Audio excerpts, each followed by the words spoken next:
ये देखो हमारा गमला ठंड से कितना ख़राब हो गया। इतना प्यार आया मुझे गमले से, बहुत ज़्यादा। इतना सुंदर सा मैं गमला लाई थी और मैंने इसमें फूल लगाए थे बहुत सारे और बहुत अच्छे अच्छे प्लांट लगाए थे इसमें, और तुलसी माता भी लगाई थी। मगर मैं इतनी अच्छी तुलसी माता हो रही थी इस गमले में, आप यकीन नहीं मानोगे। मगर पता है, हवन सामग्री थी, ऐसी नहीं थी कि जली हुई थी, बिना जली जो पैकेट में लाती है, उसमें इतना केमिकल था, इतना केमिकल था कि मैंने सोचा इसे हवन सामग्री को थोड़ी बच गई थी। 1 साल पहले डब्बे में कहीं मुझे, पूजा के डब्बे में कहीं मिसिंग हो गई थी, तो वो मुझे मिली सफाई करते समय मंदिर की। तो मैंने उसे सोचा कहाँ फेंकूँ, और जला सकती नहीं थी, पूजा की चीज़ थी, तो मैंने गमले में डाल दी। और यकीन मानो 24 घंटे के अंदर गमले ने ऐसा रिएक्ट किया, उस प्लांट ने, उस माँ तुलसी माता ने, कि जो मैंने तुलसी माता लाई थी इतनी हरी भरी थी, सब उसे देखते थे, वो एक दिन में इतनी जल गई। मतलब इतना केमिकल। पहले हवन होते थे तो घी वी से होते थे, तो अपने आप ही जरा सा बस अग्नि दी और तुरंत ही दिए जल जाते थे, और दिए की थोड़ी सी लौ दिखाई और अपने आप ही हवन प्रज्वलित हो जाता था। मगर आज इतना केमिकल डाल रहे हैं कि केमिकल से उस औषधि को बनाया, उस हवन सामग्री को बनाया जाता है, और उसने प्लांट सारा जला दिया। और कई फूलों पर भी डाली थी मैंने। और माँ तुलसी तो बेचारी बहुत ही पेड़ इतनी बुरी तरह से जला, मुझे बहुत बहुत क्या कहना चाहिए।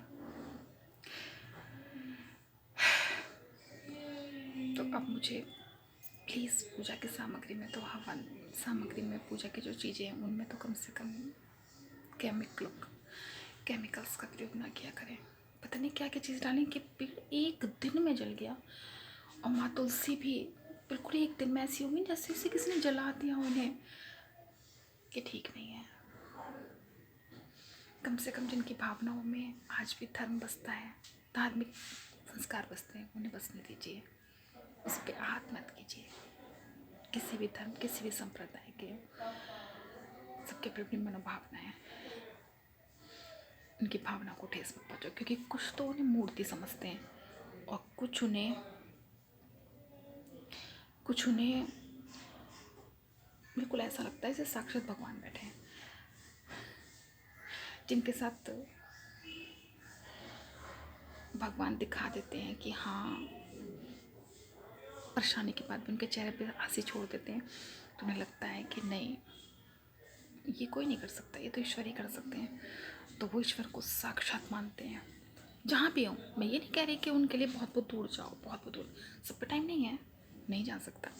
मन में बैठ के अगर आँख बंद करके भी आप श्रद्धा भाव से भगवान को याद करेंगे, तो मैं सच कह रही हूँ, भगवान साक्षात आपके सामने दर्शन दे देते हैं। ये बात सच है। क्योंकि मैं भी कुछ समय के साथ परिस्थितियों के वश मैं भी कभी सनातन धर्म में जाती हूँ, कभी मैं आर्य समाजी बन जाती हूँ, क्योंकि मेरे पापा आर्य समाजी थे और मेरी मम्मी सनातनी। तो दोनों में बहुत बीच की खाई थी, क्योंकि कहते हैं कि आर्य सामाजिक मूर्ति पूजा को नहीं मानते हैं, सनातन धर्म मूर्ति पूजा को बहुत मानते हैं। पापा कर्मवाद को मानते थे, मम्मी भगवान की आस्था को मानती थी। मानते दोनों ही ईश्वर की शक्ति को हैं, मगर मूर्ति पूजा और इसमें विरोध होता है। तो मेरे अंदर भी कभी कभी ऐसे सिम्टम आ जाते थे, कभी आर्य समाज हो जाती थी, मैं सनातनी हो जाती थी। अगर घर में कुछ बुरा हो गया तो मैं सोचती थी नहीं, मैं सनातनी नहीं हूँ, मैं आर्य समाजी हूँ। तो ये मैं आज भी दोनों धर्मों को मानती हूँ, मैं किसी की बुराई, किसी का वो नहीं करती, क्योंकि मैं जिनसे उत्पन्न हुई हूँ वो दोनों ही आर्य समाजी और सनातन थे। तो मैं तो खुद ही खाई से मिलकर बनी हूँ, तो वो खाई भी जब भरी तब मैं आई, तो इसलिए दोनों खाई के बराबरनेस की मैं वो उपलब्धि हूँ।